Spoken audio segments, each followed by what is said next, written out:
Yang penting untuk kita ketahui bersama, untuk masyarakat umum, wanita terutama, bahkan si suami juga harus tahu nih. Harus tahu ya dok ya. Harus tahu.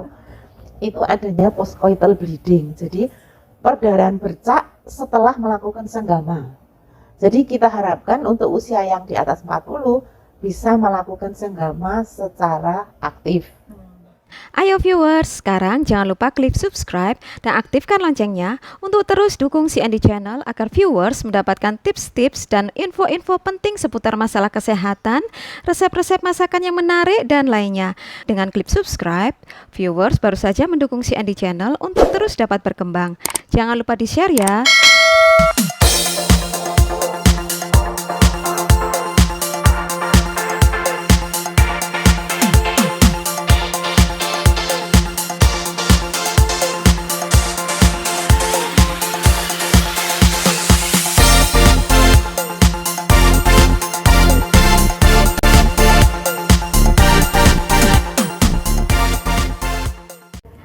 Sobat Healthiers, jumpa kembali dengan saya dan masih di CND Channel.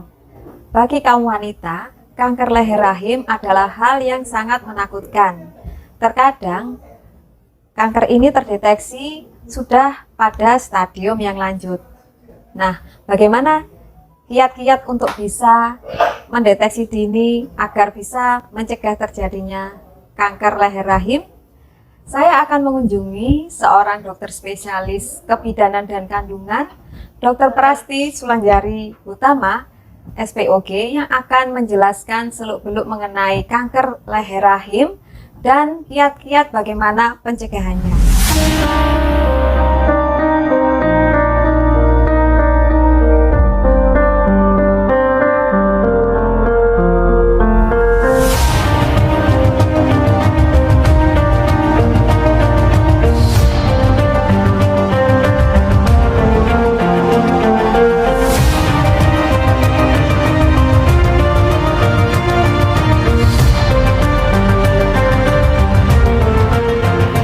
Baiklah Sobat Healthier, sudah hadir bersama dengan saya Dr. Prasti Sulanjari Hutama, SPOG, yang akan memberikan penjelasan dan tips-tips bagaimana caranya untuk mendeteksi dini dari kanker leher rahim. Tapi sebelumnya kita sapa dulu ya beliaunya. Selamat sore dokter. Selamat sore juga. Gimana dok kabarnya dok? Alhamdulillah, yang penting sehat. Ya, tetap sehat ya dok ya. Dok, sebelum kita berbincang lebih lanjut, kita pakai masker dulu ya. Oke.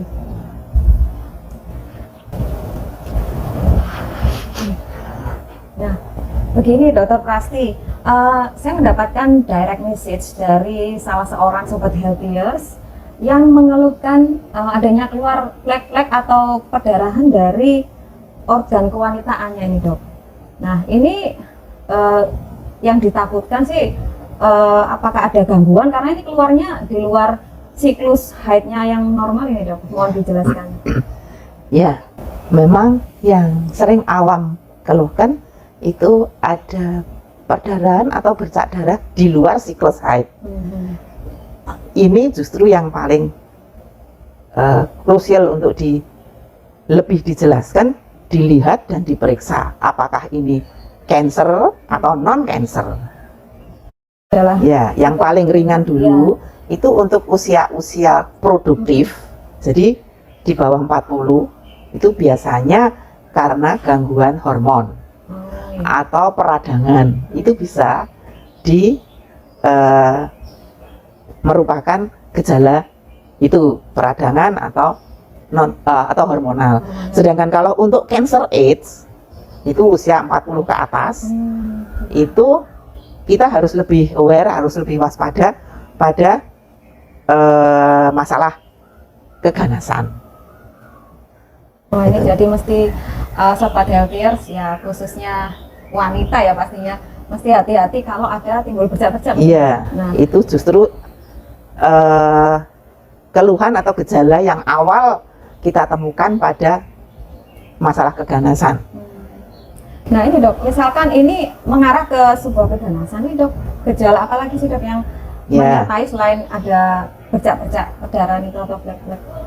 Yang masalah keganasan itu sebetulnya yang ada perdarahan per vaginam, yang paling banyak itu adalah kanker leher rahim, atau yang biasa medis nyebutnya CA cervix gitu ya, kanker cervix. Nah, itu gejala awalnya sebetulnya ada yang tidak pakai gejala, tanpa keluhan, tanpa apa. Kemudian yang ada gejala terutama bila tersenggol itu leher rahim atau mulut rahimnya tersenggol. Contohnya postcoital bleeding. Yang bagaimana itu, Dok? Postcoital bleeding itu ya perdarahan atau bercak habis senggama. Itu postcoital bleeding, itu habis senggama. Kalau habis senggama kok keluar bercak, nah itu harus waspada, segera diperiksa. Itu perdarahannya dari mana. Itu setiap kali selesai melakukan hubungan itu Iya, selalu keluar bercak, selalu keluar ya? bercak atau bahkan banyak. Oh, bisa banyak Iya. juga, Dok ya. Nah, itu adalah tanda yang awal biasanya didapatkan pada kanker leher rahim. Kalau yang gejalanya sudah keputihan, berbau, campur darah, itu biasanya sudah lanjut. Gitu. Dokter, selain dari kanker leher rahim, kanker apalagi yang ada di organ reproduksi Ya. yang bisa juga menimbulkan gejala seperti perdarahan atau flek-flek itu? Ya. Sebetulnya kanker kandungan ya, namanya kanker organ wanita. Itu ada kanker di organ wanita internal atau dalam, ada yang kanker organ wanita luar. Ya, kanker wanita luar, kanker organ wanita luar itu misalnya kanker vulva. Cuma ini jarang. Kanker vulva, kanker vagina itu termasuk kanker organ wanita di luar. Ya, tapi ini jarang terjadi. Kemudian yang di dalam itu bisa ada kanker leher rahim, kanker rahim sendiri. Jadi kanker uterus namanya. Kanker korpus uteri. Juga bisa kanker ovarium. Jadi indung telurnya yang kena. Ya, itu yang biasanya kita temukan pada penderita-penderita wanita di usia cancer age di atas 40.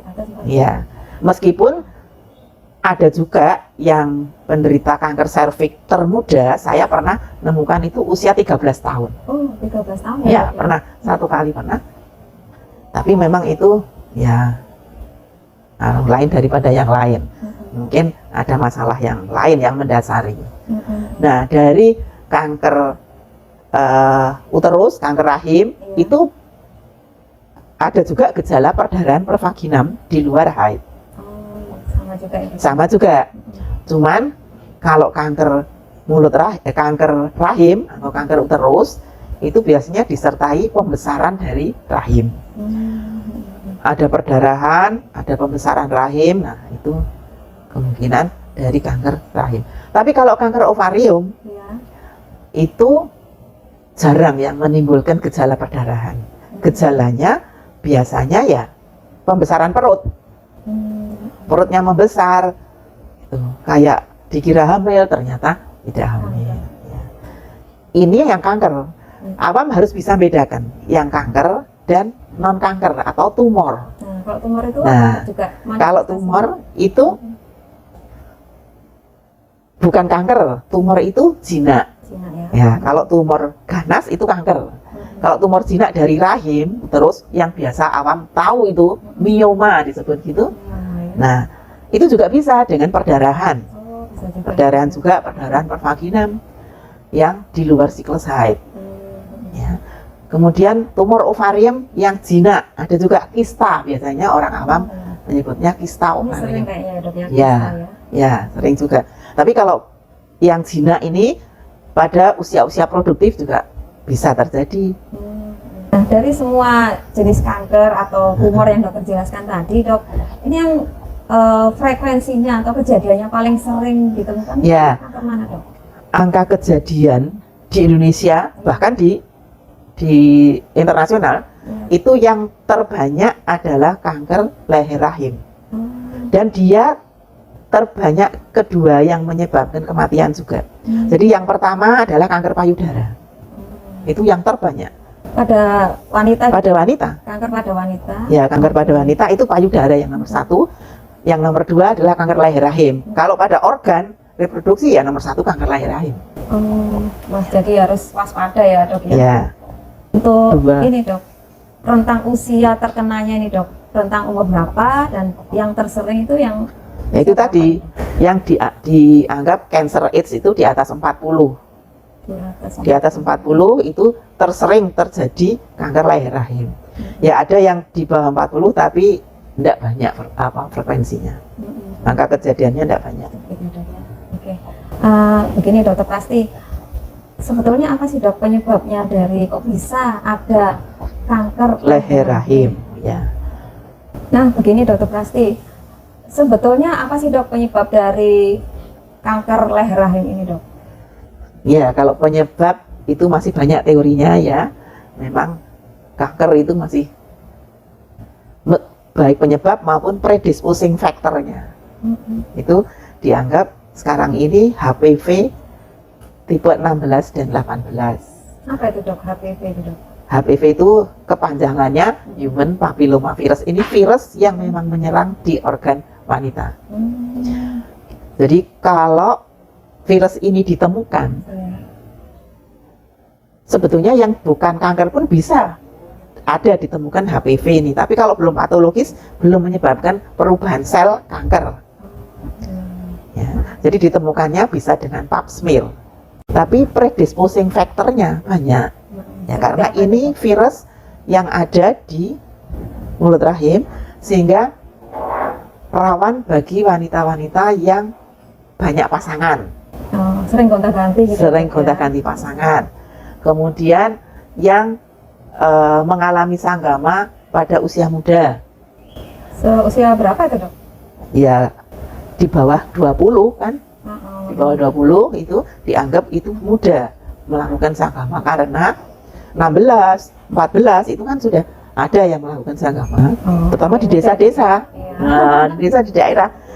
Nah, karena sel-sel di mulut rahimnya belum begitu matang, jadi sehingga untuk sanggama ini, padahal sanggama itu kan media yang paling bagus untuk saling tular-menular membawa virus.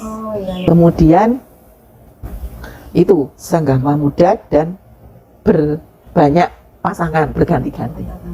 Nah, apakah virus HPV ini bisa ditularkan? Mungkin yang bawa itu yang laki itu bisa, tapi di penularan yang perempuan. Di laki dia asimptomatis.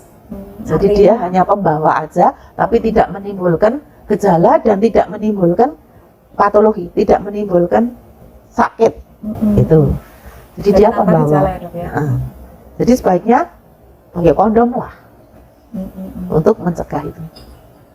Atau sebenarnya ya memang melakukan sama pasangannya. Oh ya, sama pasangannya ya. Resmi ya dok ya. Ya betul. Sama pasangan yang halal itu yang baik.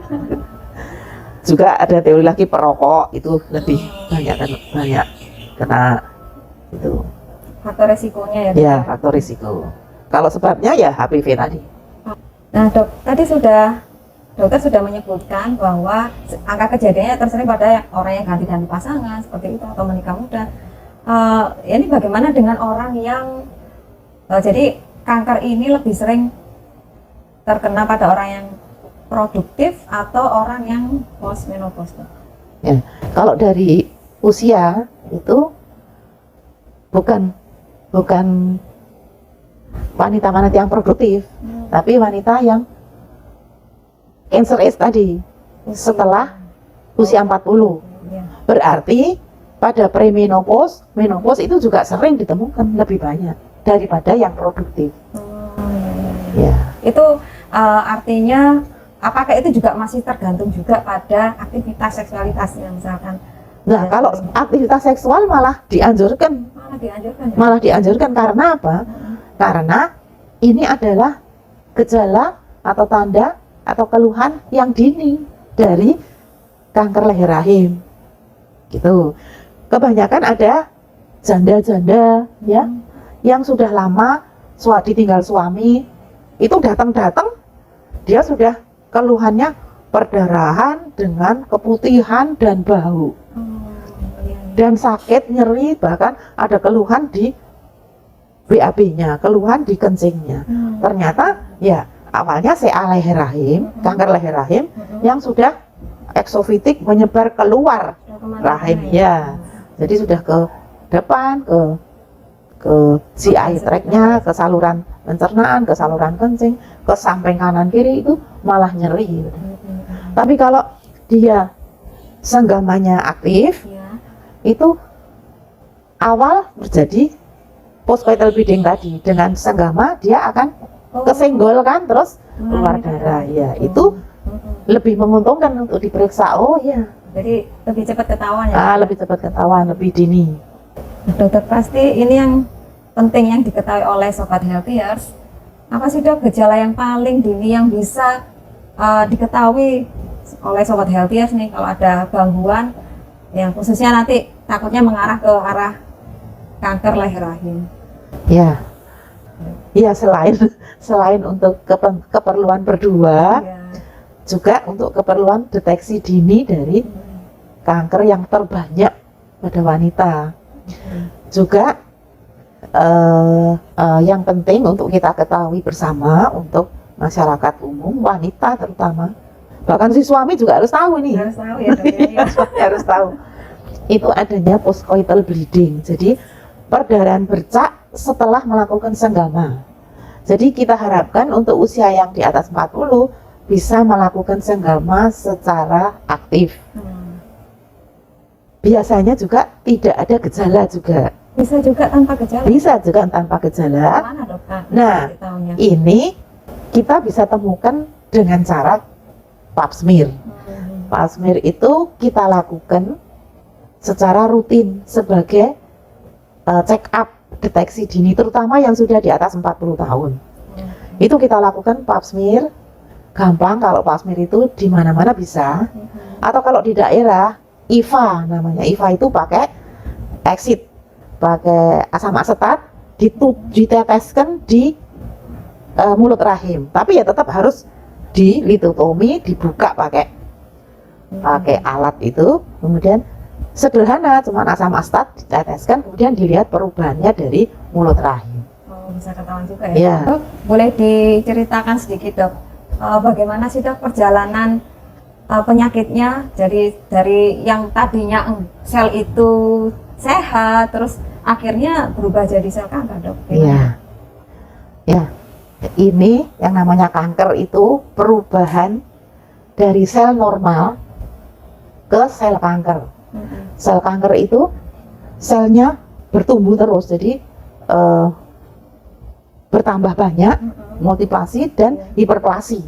Nah, ini mulainya dari mulut rahim yang ada HPV, itu menginfeksi di mulut rahim.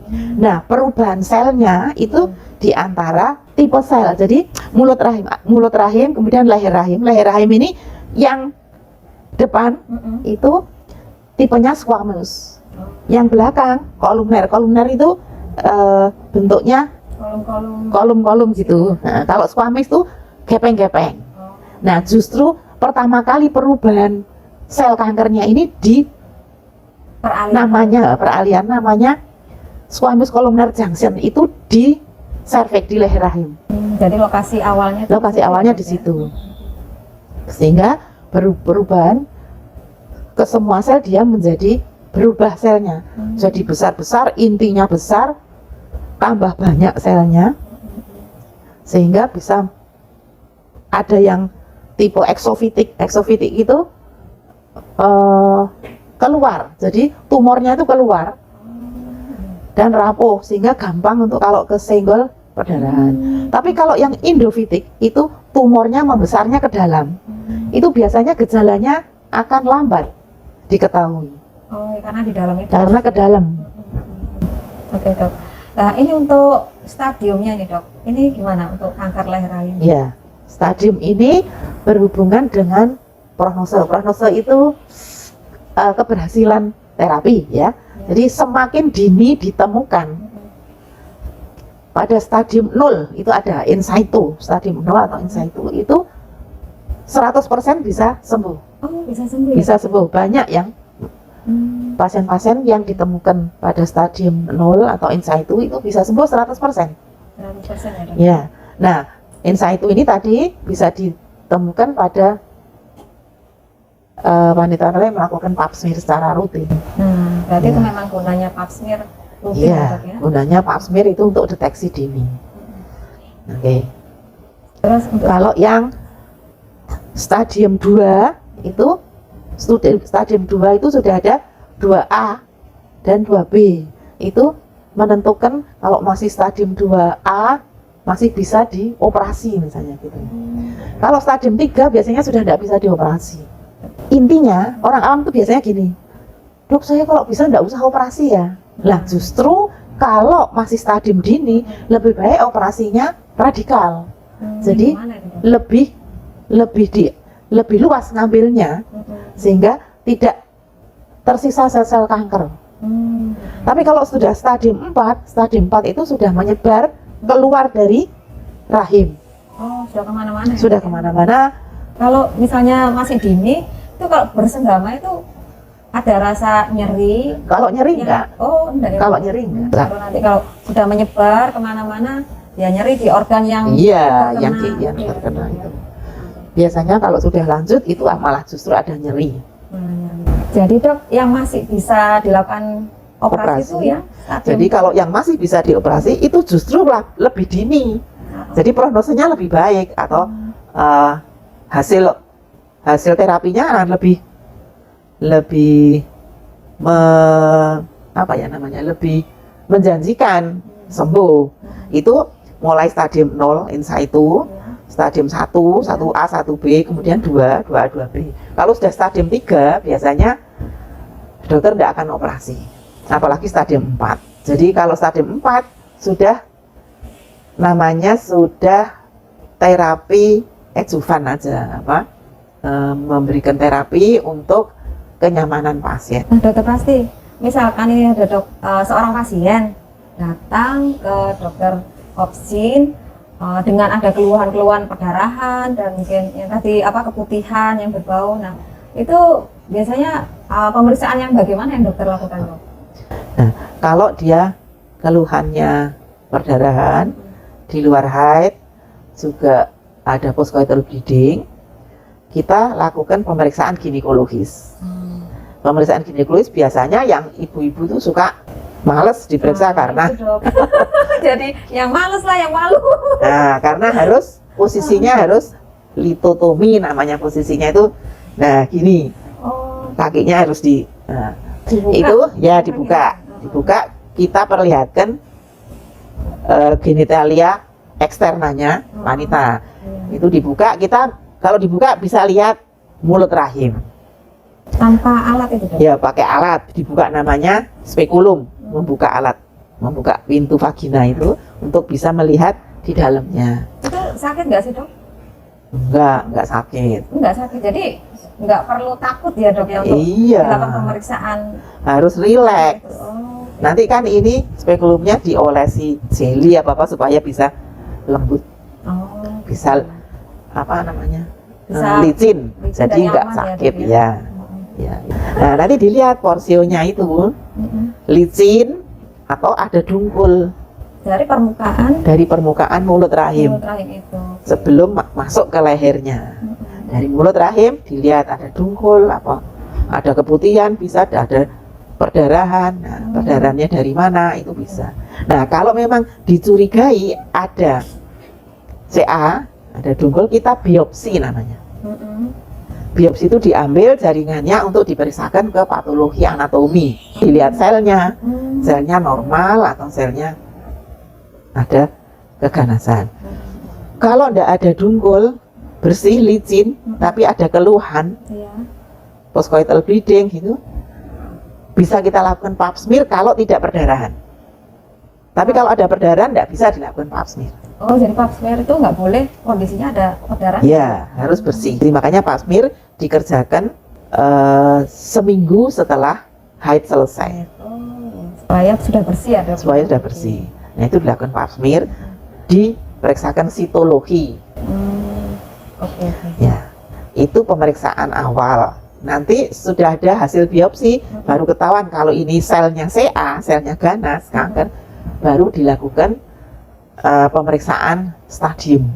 Oh, gimana itu dok? Nah, kalau pemeriksaan stadium dilakukan vaginal TUC atau rektal TUC bisa untuk melihat seberapa jauh kanker ini sudah menyebar.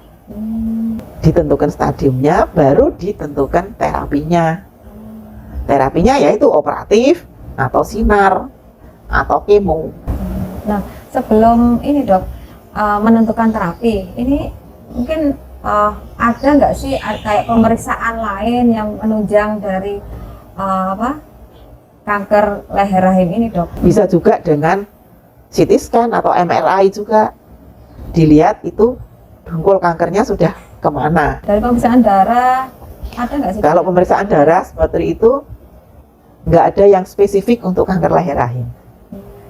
Yang ada itu untuk kanker ovarium, itu diperiksa CA125, tapi juga enggak tinggi spesifisitasnya. Oke.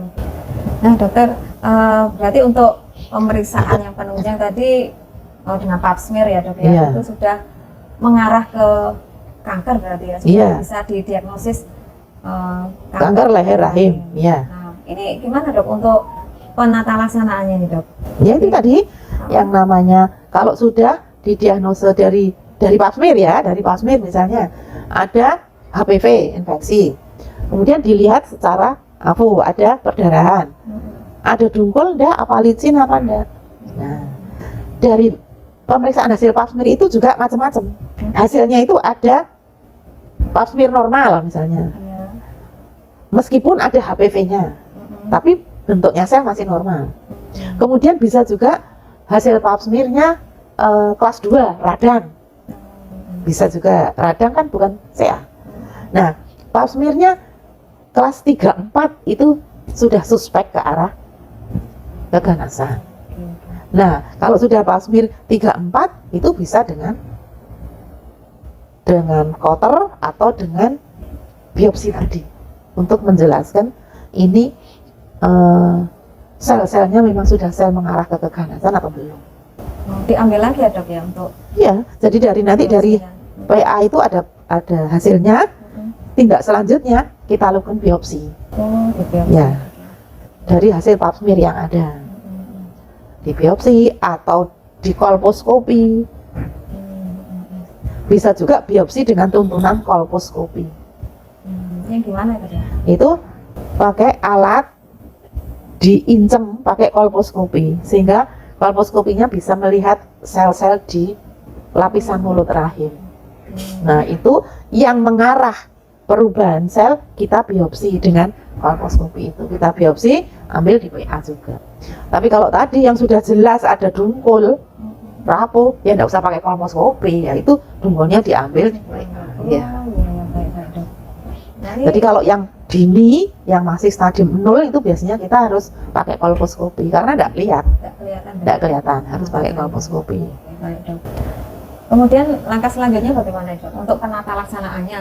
Kan tadi ada operasi, mungkin ada pasien yang udah dengar kata operasi sudah takut duluan. Terus kemoterapi, nah ini malah pasien itu malah nggak mau, malah menolak. Ini gimana dok caranya Ya, untuk itu- bisa Ya pasien itu itu bisa harus sesuai dengan anjuran dari dokter? harus awal sudah diberitahu bahwa ini stadiumnya dini Bu, jadi bisa sembuh. Syaratnya dioperasi radikal sembuh. Tapi kalau ini sudah stadium lanjut, Bu sudah tidak bisa operasi ya, ini disinar misalnya gitu. Atau sesudah operasi dilanjut sinar atau dilanjut kemo ya bisa. Jadi terapinya itu bisa kombinasi. Oke. Tapi kalau awal biasanya radikal aja sudah selesai. Itu Ya. nggak apa-apa itu dok, gimana untuk artinya selanjutnya Iya, selanjutnya yang terjadi dengan nggak bisa punya anak, nggak main lagi, tapi kan aman, aman kan? dan untuk melakukan ini Senggama. sama istri ya. Sanggama tetap bisa, karena vaginanya nggak diapa-apain, tetap ada vaginanya. Oke.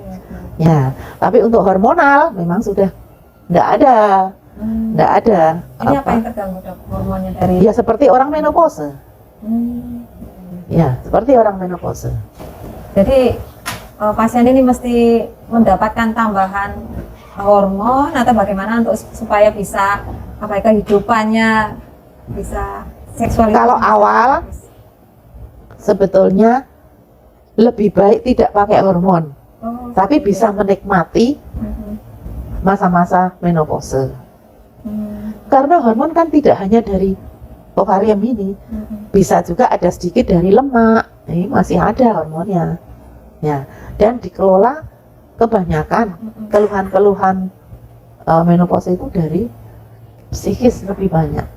Tapi kalau memang dia mengganggu, ada gangguan keluhan yang sangat mengganggu, bisa kita tambah namanya HRT, hormonal replacement therapy. Maksudnya keluhannya mengganggu itu sebenarnya? Mengganggu misalnya untuk sanggama dia sakit, misalnya gitu. HRT bisa diminum oral, bisa oles, ya, macam-macam lokal. Untuk terapi yang tadi di sinar itu apa bedanya dengan yang dilakukan kayak kemoterapi seperti itu? Nah itu tergantung selnya juga nanti. Kalau sudah dioperasi, ambil hasil PA-nya selnya apa, itu yang menentukan ahli SPOG konsultan onkologi. Jadi ada subspesialis. Ada subspesialisnya. Jadi dok, yang nggak perlu dilakukan operasi, radiasi, disinar atau kemoterapi itu selain stadium yang masih 0 atau stadium 1A, 1B ya dok ya, itu sama stadium yang sudah lanjut ya dok ya, atau stadium 4 ya dok ya? Kalau yang sudah stadium lanjut itu namanya kita tidak bisa berbuat banyak, ya kita bisa dengan terapi paliatif. Jadi si pasien hanya diberi obat-obat untuk simptomatis. Nah, ini dokter pasti yang ditunggu-tunggu oleh Sobat Healthiers nih. Apa saja yang harus dilakukan agar kita bisa mendeteksi dini supaya menghindari terjadinya sel kanker leher rahim? Ya. Bagi Sobat Healthiers yang concern dengan kanker leher rahim, khususnya itu satu tipsnya ya, hiduplah sehat, artinya dijaga kebersihan seksualitas. Jadi bersanggamalah atau berhubunganlah dengan pasangan yang halal, hanya satu untuk seumur hidup, itu penting. Kemudian kalau belum saatnya pernikahan, sebaiknya pernikahan ditunda pada usia-usia makan atau usia yang diharapkan. Itu antara 20 ke atas. Itu bahwa usia sehat untuk perkawinan. Kemudian yang ketiga, lakukan check up rutin, terutama pada usia-usia menstruasi. Di atas 40 itu lakukan pap smear 6 bulan sekali. Ya, kalau di bawah 40 itu bisa setahun sekali. Setelah menikah ya dok? Ya, setelah menikah. Ya, itu yang bisa kita lakukan. Nah, ini dok, untuk pelaksanaan pemeriksaan pap smear. Nah, ini apa bisa nggak sih dok, Sobat Healthiers ini mesti harus ke dokter obgyn dulu kah, atau udah langsung aja ke laboratorium atau ke institusi yang menyelenggarakan pap smear? Ya, kalau ini era BPJS ya, itu pap smear memang diarahkan ke puskesmas. Pap smear itu semua di fase 1 bisa dilakukan, atau IVA paling tidak. Nanti kalau ada kecurigaan baru dirujuk ke vaskes 2. Tapi di laboratorium swasta pun juga menyediakan pap smear. Bagi BPJS juga bisa. BPJS juga bisa. Iya. Tapi kalau mau pap smear langsung ke vaskes 2 nggak bisa dengan BPJS. Jadi harus ke vaskes 1. Kecuali kalau ke lab swasta yang atas kemauannya sendiri itu nggak apa-apa ya, kita lab swasta bisa. Nanti kalau ada masalah baru dikonsulkan ke vaskes 2. Atau di tempat-tempat yayasan kanker, itu biasanya melakukan pap. Seperti yayasan kanker semua mana bisa dilakukan. Jadi yang terpenting adalah rutin ya dok ya. bagi yang sudah nikah. sudah menikah dan terlebih di atas 40 Ya. karena ini sangat berisiko untuk terkena kanker. Oke, apa lagi ya? Baik dokter Pasti, mohon dokter Pasti memberikan tips dan triknya nih untuk sobat healthiers. Dan ini nggak hanya khusus untuk wanita, karena pasangan juga mesti tahu ya dok ya apa yang harus dilakukan, apa yang harus diingatkan ke pasangannya atau ke istrinya untuk bisa mencegah atau mendeteksi dini supaya terhindar dari kanker leher rahim. Mohon sebagai penutupnya dokter. Ya. Yang perlu diingat dan dibawa, boleh disebarkan ke teman-temannya wanita, bahwa satu adalah jangan disepelekan adanya perdarahan pervaginan di luar siklus haid. Itu harus dipastikan karena ditunda. Kemudian yang kedua, lakukan check up rutin dengan pap smear atau IVA pada usia-usia produktif, apalagi di atas 40 yang disebut cancer. Udah, itu aja. Baik dokter Pasti, terima kasih banyak atas penjelasan dokter dan tips-tips yang sangat bermanfaat untuk sobat healthiers, khususnya untuk wanita.